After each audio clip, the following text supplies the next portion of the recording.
भाई लोगों मेरा फर्स्ट वीडियो है। ओके। और आप लोग भोजपुरी रैप कभी सुने हैं? बहुत सही। और मैं भोजपुरी रैप गाने वाला हूँ। भैया सुने तो नहीं है बट सुना देंगे तो ग्रेट मैन। चलिए मैं भोजपुरी रैप गाता हूँ। ओके। ठीक है, बीट भैया दीजिए। Let's get beat.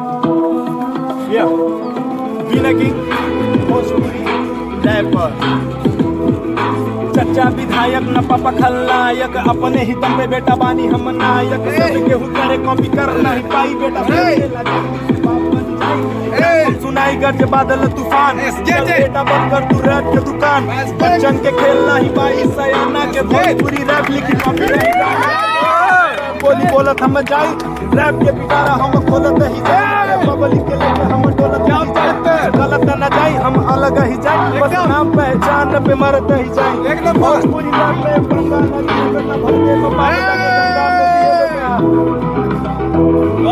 Bhojpuri rap या भोजपुरी रैप करी भोजपुरी रैप, भोजपुरी रैप करी भोजपुरी रैप, भोजपुरी रैप करी भोजपुरी रैप, लइका में जोश और नया बस भोजपुरी रैप, कहानी बपुरानी हमरा रैप के जुबानी, अरे शूटिंग में करे जाई हेल्पर के काम, लोग इज्जत ना देवे लोग करे बदनाम, गाँव मोहल्ला बाबूजी के लइका निठल्ला हो गई, बाबूजी के लइका निठल्ला हो गई, निठल्ला हो गई,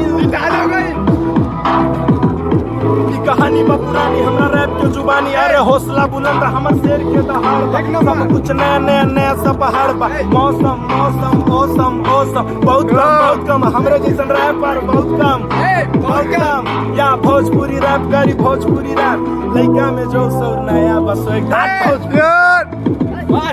भोजपुरी रैप, बिना किंग भोजपुरी रैपर।